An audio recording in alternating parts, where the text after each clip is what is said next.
ಈ ಕಾರ್ಯಕ್ರಮದ ಪ್ರಾಯೋಜಕರು Gadiyar group of companies. Gadiar Group of Companies, synonymous with excellence and innovation, stands as your dynamic partner for progress.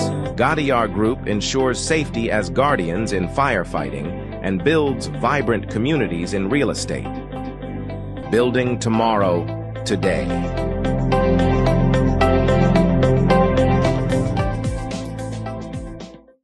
Kudukoli petrol pump Perla ವಿಶ್ವಾಸಾರ್ಹ ಸೇವೆಗೆ ಅಬ್ದುಲ್ಲಾ ಮಧುಮೂಲೆ ಸಾರಥ್ಯದ ಪೆರ್ಲಾ ಕುಡುಕೋಳಿ ಪಂಪ್ಗೆ ಭೇಟಿ ನೀಡಿ. ರಾಜ್ಯ ಹೆದ್ದಾರಿ 64ರಲ್ಲಿ ನಿಮಗಾಗಿ ಕಾಯುತ್ತಿದೆ.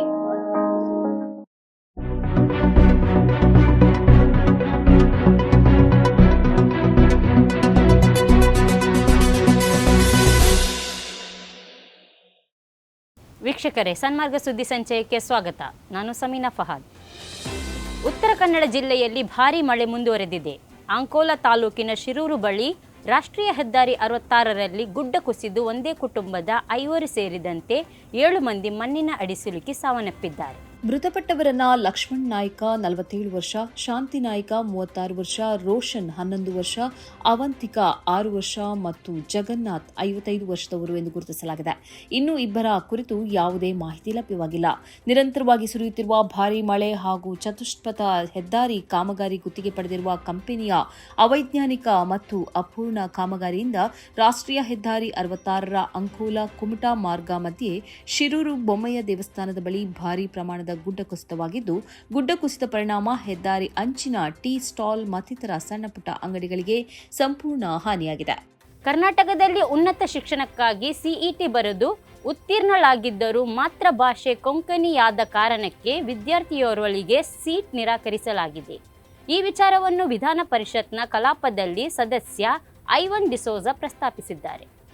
ಹೈಯರ್ ಸೆಕೆಂಡರಿಯಲ್ಲಿ 80% ಅಂಕಗಳನ್ನು ಪಡೆದು ಕರ್ನಾಟಕ ಸಿಇಟಿಯಲ್ಲಿ ಉತ್ತೀರ್ಣರಾಗಿ ಬಿಎಸ್ಸಿ ನರ್ಸಿಂಗ್ಗೆ ಅರ್ಹತೆ ಪಡೆದಿದ್ದರು. ಆದರೆ ಪ್ರಮಾಣ ಪತ್ರ ಪರಿಶೀಲನೆ ವೇಳೆ ವಿದ್ಯಾರ್ಥಿನಿಯ ಮಾತೃಭಾಷೆ ಕೊಂಕಣಿ ಎಂದು ದಾಖಲಾಗಿರುವುದನ್ನು ಕಾರಣವಾಗಿಸಿ ಆಕೆಗೆ ಸೀಟ್ ನಿರಾಕರಿಸಲಾಗಿದೆ.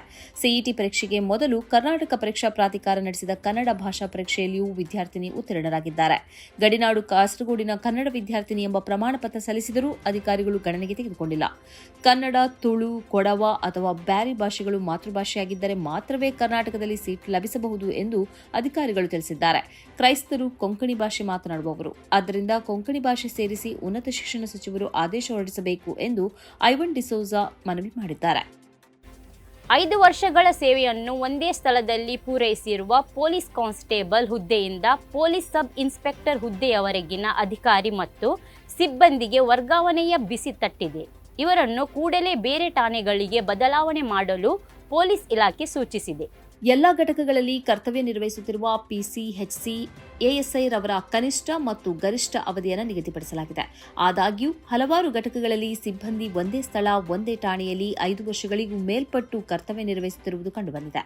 ಹಾಗೆಯೇ ವರ್ಗಾವಣೆ ನಂತರ ಪುನಃ ಅದೇ ಠಾಣೆಗಳಿಗೆ ಒಒಡಿ ಆಧಾರದ ಮೇಲೆ ಸ್ಥಳ ನಿಯುಕ್ತಿಗೊಳಿಸುತ್ತಿರುವುದು ಕಂಡುಬರುತ್ತಿದೆ.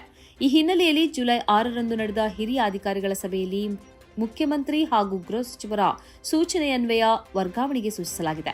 ಯಾವುದೇ ಕಾರಣಕ್ಕೂ ಅಂತಹ ಸಿಬ್ಬಂದಿಯನ್ನ ಪ್ರಸ್ತುತ ಕರ್ತವ್ಯ ನಿರ್ವಹಿಸುತ್ತಿರುವ ಸ್ಥಳದಲ್ಲಿಯೇ ಮುಂದುವರೆಸತಕ್ಕದ್ದಲ್ಲ ಎಂದು ಆದೇಶದ ಮೂಲಕ ತಿಳಿಸಲಾಗಿದೆ. ಈ ಕುರಿತಂತೆ ಕೈಗೊಂಡ ಕ್ರಮದ ಮಾಹಿತಿಯನ್ನು 7 ದಿನಗಳ ಒಳಗಾಗಿ ಈ ಕಚೇರಿಗೆ ಕಳಿಸುವಂತೆಯೂ ಸೂಚಿಸಲಾಗಿದೆ. ಹಿರಿಯ ಪತ್ರಕರ್ತೆ ಗೌರಿ ಲಂಕೇಶ್ ಹತ್ಯೆ ಪ್ರಕರಣದ 3 ಆರೋಪಿಗಳಿಗೆ ರಾಜ್ಯ ಹೈಕೋರ್ಟ್ ಇಂದು ಜಾಮೀನು ಮಂಜೂರು ಮಾಡಿದೆ. ಆರೋಪಿಗಳು ಕಳೆದ 6 ವರ್ಷಗಳಿಂದ ಸೆರೆವಾಸ ಅನುಭವಿಸುತ್ತಿದ್ದಾರೆ. ಪ್ರಕರಣದ ವಿಚಾರಣೆ ಮುಗಿಯದೆ ದೀರ್ಘಕಾಲ ಜೈಲಿನಲ್ಲಿ ಇಡುವಂತಿಲ್ಲವೆಂದು ಷರತ್ತುಬದ್ಧ ಜಾಮೀನು ನೀಡಿದೆ. ಹತ್ಯೆ ಪ್ರಕರಣದಲ್ಲಿ 5ನೇ ಆರೋಪಿಯಾಗಿರುವ ಅಮಿತ್ ದಿಗ್ವೇಕರ್ ಅಲಿಯಾಸ್ ಅಮಿತ್, ಪ್ರದೀಪ್ ಮಹಾಜನ್, 7ನೇ ಆರೋಪಿ ಸುರೇಶ್ ಹೆಚ್ಎಲ್ ಅಲಿಯಾಸ್ ಟೀಚರ್ ಮತ್ತು 17ನೇ ಆರೋಪಿ ಕೆಟಿ ನವೀನ್ ಕುಮಾರ್ ಅಲಿಯಾಸ್ ನವೀನ್ಗೆ ಕೋರ್ಟ್ ಜಾಮೀನು ನೀಡಿದೆ. ಆರೋಪಿಗಳು ಸಲ್ಲಿಸಿದ್ದ ಜಾಮೀನು ಅರ್ಜಿಗಳನ್ನು ಕಲಬುರಗಿ ಪೀಠದ ನ್ಯಾಯಮೂರ್ತಿ ಎಸ್ ವಿಶ್ವಜಿತ್ ಶೆಟ್ಟಿಯವರ ಏಕಸದಸ್ಯ ಪೀಠ ಪುರಸ್ಕರಿಸಿದೆ. 11ನೇ ಆರೋಪಿ ಮೋಹನ್ ನಾಯ್ಕ್ಗೆ ಹೈಕೋರ್ಟ್ ಜಾಮೀನು ಮಂಜೂರು ಮಾಡಿದ್ದ ಹಿನ್ನೆಲೆ ತಮಗೂ ಜಾಮೀನು ನೀಡಬೇಕೆಂದು ಅರ್ಜಿದಾರರ ವಾದವಾಗಿತ್ತು. ಲಂಕೇಶ್ ಪತ್ರಿಕೆಯ ಸಂಪಾದಕಿಯಾಗಿದ್ದ ಗೌರಿ ಲಂಕೇಶ್ರನ್ನ 2017ರ ಸೆಪ್ಟೆಂಬರ್ 2ರಂದು ಅವರು ಕೆಲಸ ಮುಗಿಸಿ ಮನೆಗೆ ಮರಳಿದ ವೇಳೆ ಗುಂಡು ಹಾರಿಸಿ ಹತ್ಯೆ ಮಾಡಲಾಗಿತ್ತು. ಗಡ್ಡಬಿಟ್ಟಕ್ಕಾಗಿ ಶಿಸ್ತು ಕ್ರಮಕ್ಕೆ ಒಳಗಾಗಿದ್ದ ಅಬ್ದುಲ್ ಖಾದರ್ ಇಬ್ರಾಹಿಂ ಎಂಬ ಕಾನ್ಸ್ಟೇಬಲ್ಗೆ ಮದ್ರಾಸ್ ಹೈಕೋರ್ಟಿನ ಮಧುರೈ ಪೀಠ ಬಿಗ್ ರಿಲೀಫ್ ನೀಡಿದೆ. ಮಾತ್ರವಲ್ಲ ಅವರ ವಿರುದ್ಧ ಶಿಸ್ತು ಕ್ರಮವನ್ನು ರದ್ದುಪಡಿಸಿದೆಯಲ್ಲದೆ ಮುಂದಿನ 8 ದಿನಗಳ ಒಳಗಾಗಿ ಹೊಸ ಆದೇಶವನ್ನು ಜಾರಿಗೊಳಿಸಿ ಎಂದು ಮಧುರೈ ಕಮಿಷನರ್ ಆಫ್ ಪೊಲೀಸ್ಗೆ ನಿರ್ದೇಶನ ನೀಡಿದೆ. ಭಾರತ ವಿವಿಧ ಧರ್ಮಗಳ ನಾಡಾಗಿದೆ ಮತ್ತು ತಮ್ಮ ಧಾರ್ಮಿಕ ನಂಬಿಕೆಗಳ ಪ್ರಕಾರ ಗಡ್ಡ ಇರಿಸಿಕೊಂಡ ಮುಸ್ಲಿಂ ಉದ್ಯೋಗಿಯನ್ನ ಪೊಲೀಸ್ ಇಲಾಖೆ ಶಿಕ್ಷಿಸುವಂತಿಲ್ಲ ಎಂದು ನ್ಯಾಯಮೂರ್ತಿ ವಿಕ್ಟೋರಿಯಾ ಗೌರಿ ತಮ್ಮ ತೀರ್ಪಿನಲ್ಲಿ ಹೇಳಿದ್ದಾರೆ. 2018ರಲ್ಲಿ ಇಬ್ರಾಹಿಂ ಎಂಬ ಈ ಕಾನ್ಸ್ಟೇಬಲ್ ಅವರು ಮಕ್ಕಾ ಮತ್ತು ಮದೀನಾ ಯಾತ್ರೆ ಕೈಗೊಳ್ಳುವುದಕ್ಕಾಗಿ 30 ದಿನಗಳ ರಜೆಯನ್ನ ಕೋರಿದ್ದರು. ವಾಪಸ್ ಬರುವಾಗ ಅವರ ಕಾಲಿಗೆ ಸೋಂಕು ಉಂಟಾಗಿತ್ತು. ಅದಕ್ಕಾಗಿ ಚಿಕಿತ್ಸೆ ನಡೆಸುವುದಕ್ಕೆ ಇನ್ನಷ್ಟು ಸಮಯವನ್ನ ಕೋರಿದ್ದರು. ಆದರೆ ಅವರಿಗೆ ಎಸಿಪಿ ರಜೆಯನ್ನ ನಿರಾಕರಿಸಿದ್ದರು. ಮಾತ್ರ ಅಲ್ಲ, ತಮ್ಮ ಮುಂದೆ ಗಡ್ಡಧಾರಿಯಾಗಿ ಹಾಜರಾದ ಈ ಕಾನ್ಸ್ಟೇಬಲ್ ಕ್ರಮವನ್ನ ಅವರು ಪ್ರಶ್ನಿಸಿದ್ದರು. ನಿಮ್ಮ ಗಡ್ಡ ಪೊಲೀಸ್ ನಿಯಮಕ್ಕೆ ವಿರುದ್ಧವಾಗಿದೆ ಎಂದು ಹೇಳಿ ಡಿಸಿಪಿ ಈ ಕಾನ್ಸ್ಟೇಬಲ್ನಿಂದ ವಿವರಣೆ ಕೋರಿದ್ದರು. 2021ರಲ್ಲಿ ಈ ಕಾನ್ಸ್ಟೇಬಲ್ ಅವರ ವೇತನ ಹೆಚ್ಚಳವನ್ನ ಪೊಲೀಸ್ ಆಯುಕ್ತರು ತಡೆಹಿಡಿದಿದ್ದರು. ಇದನ್ನು ಪ್ರಶ್ನಿಸಿ ಈ ಕಾನ್ಸ್ಟೇಬಲ್ ಹೈಕೋರ್ಟ್ ಮೆಟ್ಟಿಲೇರಿದ್ದರು. ಭಾರತದ ಪ್ರತಿ ತಿಂಗಳಿನ ವೇತನ ಪಾಕಿಸ್ತಾನ ಮತ್ತು ನೈಜೀರಿಯಾ ಮುಂತಾದ ರಾಷ್ಟ್ರಗಳಿಗಿಂತಲೂ ಕೆಳಗಿದೆ ಎಂಬ ವರದಿಯ ಹಿನ್ನೆಲೆಯಲ್ಲಿ ಬಿಜೆಪಿಯನ್ನು ಕಾಂಗ್ರೆಸ್ ತೀವ್ರವಾಗಿ ತರಾಟೆಗೆ ತೆಗೆದುಕೊಂಡಿದೆ. ವೆಲೋಸಿಟಿ ಗ್ಲೋಬಲ್ 2024 ವರದಿಯಲ್ಲಿ ಈ ವೇತನ ಕುರಿತಂತೆ ಮಾಹಿತಿಗಳಿವೆ. ಜಗತ್ತಿನಲ್ಲಿಯೇ ಅತಿ ಕಡಿಮೆ ವೇತನ ಇರುವ 10 ರಾಷ್ಟ್ರಗಳ ಪಟ್ಟಿಯನ್ನು ಕಾಂಗ್ರೆಸ್ ಮುಖಂಡ ಪವನ್ ಖೇರ್ ಹಂಚಿಕೊಂಡಿದ್ದು ಮೋದಿ ಸರ್ಕಾರವನ್ನು ಕಟಕಟೆಯಲ್ಲಿ ನಿಲ್ಲಿಸಿದ್ದಾರೆ. ಈ 10 ರಾಷ್ಟ್ರಗಳ ಪಟ್ಟಿಯಲ್ಲಿ ಭಾರತ ಅತ್ಯಂತ ಕೆಳಗಿನ ಸ್ಥಾನದಲ್ಲಿದೆ. ಭಾರತದಲ್ಲಿ ಕನಿಷ್ಠವೆಂದರೆ ತಿಂಗಳಿಗೆ $45 ವೇತನ ಸಿಗುತ್ತಿದೆ, ಅಂದರೆ ಸುಮಾರು $3,760. ಇದೇ ವೇಳೆ ನೈಜೀರಿಯಾದಲ್ಲಿ $6,351 ಪ್ರತಿ ತಿಂಗಳಿಗೆ ವೇತನ ಸಿಗುತ್ತಿದ್ದರೆ ಪಾಕಿಸ್ತಾನದಲ್ಲಿ $9,526 ವೇತನ ಸಿಗುತ್ತಿದೆ ಎಂದು ಅವರು ಹೇಳಿದ್ದಾರೆ. ಭಾರತಕ್ಕಿಂತ ಕೆಳಗಿನ ಸ್ಥಾನದಲ್ಲಿ ಶ್ರೀಲಂಕಾ ಮತ್ತು ಕರ್ಗಿಸ್ತಾನ್ ಇರುವುದನ್ನು ಕೂಡ ಅವರು ಉಲ್ಲೇಖಿಸಿದ್ದಾರೆ. ಭಾರತದಲ್ಲಿ ಪ್ರತಿ ತಿಂಗಳ ವೇತನ ಪಾಕಿಸ್ತಾನ ಮತ್ತು ನೈಜೀರಿಯಾಗಿಂತಲೂ ಕೆಳಗಡೆ ಇದೆ ಎಂಬ ಈ ಮಾಹಿತಿಯು ಭಾರತೀಯರ ದುರ್ಭರ ಸ್ಥಿತಿಯನ್ನು ತೋರಿಸುತ್ತದೆ. ಜಿಡಿಪಿ ವೃದ್ಧಿಯನ್ನು ತೋರಿಸುತ್ತಾ ಭಾರತ ಜಗತ್ತಿನಲ್ಲಿ 3ನೇ ಅತಿದೊಡ್ಡ ಆರ್ಥಿಕ ಶಕ್ತಿ ಎಂಬ ಕನಸನ್ನ ಕಟ್ಟುತ್ತಾ ಪ್ರಧಾನಿ ತಿರುಗುತ್ತಿದ್ದಾರೆ. ಆದರೆ ವಾಸ್ತವ ಇದಕ್ಕೆ ಭಿನ್ನವಾಗಿದೆ ಎಂದು ಪವನ್ ಖೇರ್ ಹೇಳಿದ್ದಾರೆ. ಗಾಜಾದ ಮೇಲೆ ದಾಳಿ ಮುಂದುವರಿಸಿರುವ ಇಸ್ರೇಲ್ ಅನ್ನು ಬ್ರಾಜಿಲ್ ತೀವ್ರವಾಗಿ ಖಂಡಿಸಿದೆ.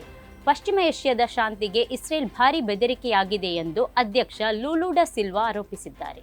ಗಾಜಾದಲ್ಲಿ ನಡೆಯುತ್ತಿರುವ ಕಗ್ಗೊಲೆಯನ್ನು ಜಗತ್ತಿನ ನಾಯಕರು ಮೌನವಾಗಿ ನಿಂತು ನೋಡಲು ಸಾಧ್ಯವಿಲ್ಲ ಎಂದು ಅವರು ಸ್ಪಷ್ಟಪಡಿಸಿದ್ದಾರೆ. ಗಾಜಾದ ಖಾನ್ ಯೂನಿಸ್ನಲ್ಲಿರುವ ನಿರಾಶ್ರಿತ ಶಿಬಿರದ ಮೇಲೆ ಇಸ್ರೇಲ್ ದಾಳಿ ನಡೆಸಿರುವ ಮಾಹಿತಿಯನ್ನು ಹಂಚಿಕೊಂಡು ಲೂಲಾ ಡ ಸಿಲ್ವಾ ಈ ಮಾತುಗಳನ್ನು ಹೇಳಿದ್ದಾರೆ. ಪಶ್ಚಿಮ ಏಷ್ಯಾದಲ್ಲಿ ಶಾಂತಿ ಸಂಧಾನ ಮಾಡುವುದನ್ನು ಇಸ್ರೇಲ್ ಪದೇ ಪದೇ ಉಲ್ಲಂಘಿಸುತ್ತಿದೆ. ಇತ್ತೀಚೆಗಷ್ಟೇ 100ಕ್ಕಿಂತಲೂ ಅಧಿಕ ಮಂದಿಯನ್ನು ಬಾಂಬ್ ಹಾಕಿ ಸಾಯಿಸಿದೆ. ಮಕ್ಕಳು, ವೃದ್ಧರು, ಮಹಿಳೆಯರು ಈ ಬಾಂಬ್ಗೆ ಬಲಿಯಾಗಿದ್ದಾರೆ. ಇದು ಖಂಡನೀಯ ಎಂದು ಲೂಲಾ ಡ ಸಿಲ್ವಾ ಹೇಳಿದ್ದಾರೆ. ಫೆಲಸ್ತೀನಿಯರನ್ನು ಹೀಗೆ ಸಾಮೂಹಿಕವಾಗಿ ಶಿಕ್ಷಿಸುವುದು ಭಯೋತ್ಪಾದನೆ ಎಂದು ಕೂಡ ಅವರು ಹೇಳಿದ್ದಾರೆ. ಇಸ್ರೇಲ್ ಜನಾಂಗ ಹತ್ಯೆಯ ವಿರುದ್ಧ ಧ್ವನಿ ಎತ್ತುತ್ತಿರುವವರಲ್ಲಿ ಲೂಲಾ ಡ ಸಿಲ್ವಾ ಬೆಂಬಲಿಗರಾಗಿರುತ್ತಾರೆ. ಗಾಜಾದ ಮೇಲೆ ಇಸ್ರೇಲ್ ದಾಳಿ ನಡೆಸಿದ ಕೂಡಲೇ ಅವರು ಇಸ್ರೇಲ್ನಿಂದ ತನ್ನ ರಾಯಭಾರಿಯನ್ನ ಹಿಂದಕ್ಕೆ ಕರೆಸಿಕೊಂಡಿದ್ದರು. ಮಾತ್ರ ಅಲ್ಲ, ರಾಜತಾಂತ್ರಿಕ ಸಂಬಂಧವನ್ನೇ ಕಡಿದುಕೊಂಡಿದ್ದರು.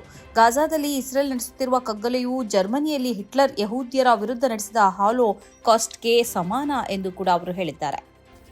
ಜೈಲಲ್ಲಿ ನಿರಾಹಾರ ಸತ್ಯಾಗ್ರಹ ನಡೆಸುತ್ತಿದ್ದ ತುನಿಷಿಯಾದ ಅನ್ನಹದ ಪಕ್ಷದ ನಾಯಕ ನೂರುದ್ದೀನ್ ಅಲ್ಬಿರಿ ಅವರನ್ನು ಆಸ್ಪತ್ರೆಗೆ ದಾಖಲಿಸಲಾಗಿದೆ. ಕಳೆದ 18 ದಿನಗಳಿಂದ ಅವರು ನಿರಾಹಾರ ಸತ್ಯಾಗ್ರಹ ನಡೆಸುತ್ತಿದ್ದರು. ಅಧ್ಯಕ್ಷ ಸಯೀದಿ ಅವರು ವಿಪಕ್ಷ ನಾಯಕರನ್ನು ಜೈಲಿಗೆ ಹಾಕುವ ಮೂಲಕ ಸರ್ವಾಧಿಕಾರಿಯಂತೆ ವರ್ತಿಸುತ್ತಿದ್ದಾರೆ ಎಂಬ ಆರೋಪ ಬಲವಾಗಿ ಕೇಳಿಬರುತ್ತಿದೆ. ಮಾಜಿ ಕಾನೂನು ಸಚಿವರಾಗಿರುವ ಅಲ್ ಬಿರಿ ಅವರನ್ನ ಈಗಿನ ಸರ್ವಾಧಿಕಾರಿ ಸರ್ಕಾರವು ದೇಶದ ವಿರುದ್ಧ ಸಂಚು ನಡೆಸಿದ ಆರೋಪದಲ್ಲಿ ಜೈಲಿಗಟ್ಟಿದೆ. ಭಯೋತ್ಪಾದಕರಿಗೆ ನೆರವು ನೀಡಿದ ಆರೋಪದಲ್ಲಿ 2021ರಲ್ಲಿ ಇವರನ್ನ ಗೃಹಬಂಧನಕ್ಕೆ ಒಳಪಡಿಸಲಾಗಿತ್ತು. 2022ರಲ್ಲಿ ಈ ಆರೋಪವನ್ನು ನ್ಯಾಯಾಲಯ ವಜಾ ಮಾಡಿದರೂ ಅವರನ್ನ ಗೃಹಬಂಧನದಿಂದ ಮುಕ್ತಿಗೊಳಿಸಿರಲಿಲ್ಲ. 2023ರಿಂದ ಟ್ಯುನೀಷಿಯಾದಲ್ಲಿ ಉದ್ಯಮಿಗಳು, ನ್ಯಾಯಾಧೀಶರು, ಆಕ್ಟಿವಿಸ್ಟ್ಗಳು, ಮಾಧ್ಯಮದ ಮಂದಿ ಸಹಿತ ವಿವಿಧ ಮುಖಂಡರನ್ನ ಇಟ್ಸೆಲ್ಫ್ ಜೈಲಿಗಟ್ಟುವ ಸತ್ರ ಪ್ರಾರಂಭವಾಗಿದೆ. ಅನ್ಹದ್ನ ಸರ್ಕಾರವನ್ನ 2021ರಲ್ಲಿ ಅಧ್ಯಕ್ಷ ಕೈಸ್ ಸಯೀದಿ ಅವರು ವಜಾಗೊಳಿಸಿದರು. ಇದು ಈ ಹೊತ್ತಿನ ಸುದ್ದಿ ಸಂಚಯ. ನಿರಂತರವಾಗಿ ನೋಡುತ್ತಾ ಇರಿ ಸನ್ಮಾರ್ಗ ನ್ಯೂಸ್. ಸುದ್ದಿಗಳ ಸಂತೆಯಲ್ಲಿ ಸತ್ಯದ ಮೊಂಬತ್ತು. ಇಂತಹ ಹಲವು ಸುದ್ದಿ ಮಾಹಿತಿ ವಿಶ್ಲೇಷಣೆಗಾಗಿ ಸನ್ಮಾರ್ಗ ನ್ಯೂಸ್ ಸಬ್ಸ್ಕ್ರೈಬ್ ಮಾಡಿ. ನಿರಂತರ ನೋಟಿಫಿಕೇಶನ್ ಪಡೆಯಲು ಬೆಲ್ ಐಕಾನ್ ಒತ್ತಲು ಮರೆಯದಿರಿ.